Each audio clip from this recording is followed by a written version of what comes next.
नमस्कार दोस्तों। यह कहानी दो परिवारों की है।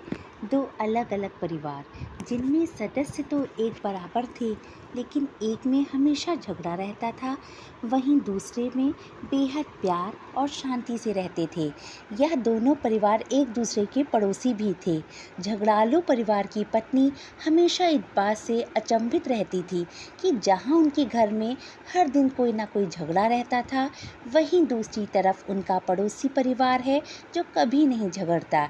एक दिन उसके अपने पति को पड़ोसियों पर नज़र रखने के लिए कहा और यह पता करने के लिए कहा कि ज़रा देखो तो इनको इतना शांत और मिलजुल कर कैसे रहते हैं, इसका क्या राज है। तो पत्नी के कहे अनुसार पति अपने पड़ोसियों के घर के पीछे छिप गए और खिड़की से उन पर नज़र रखने लगे।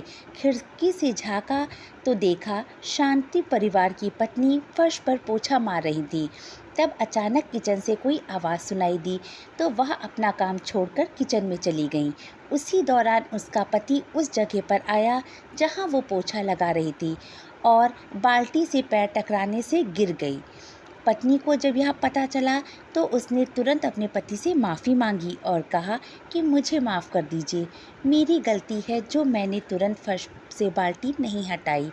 तब पति बोले, नहीं, इसमें तुम्हारी कोई गलती नहीं है, मुझे ही देखना चाहिए था। यह घटना देखकर उनकी खिड़की से झांक रहा झगड़ालू परिवार का पति सारी बात समझ गया।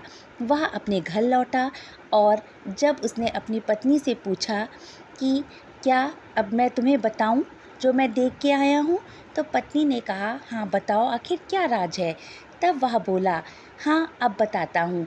हमारे और उनके परिवार में सिर्फ इतनी सी ही फ़र्क है, जहाँ हम लोग हर छोटी मोटी बात को एक दूसरे को गलत जिम्मेदार ठहराते हैं और झगड़ते हैं। उनके परिवार वाले हर गलती की जिम्मेदारी खुद लेते हैं और माफ़ी मांगते हैं और उस गलती को सुधारने के लिए हमेशा तैयार रहते हैं। परिवार हो या कोई भी रिश्ता तभी अच्छे से चलता है जब अभिमान को दूर रखा जाए। हमेशा मैं ही सही हूँ और मैं कोई गलती भी नहीं कर सकता, यह एटीट्यूड के साथ कोई भी परिवार या रिश्ता ज़्यादा समय तक नहीं चल सकता। धन्यवाद। अगर आपको मेरी ऐसी ही कहानियाँ और सुननी हो तो प्लीज़ चैनल को लाइक करिएगा एंड सब्सक्राइब करिएगा। धन्यवाद।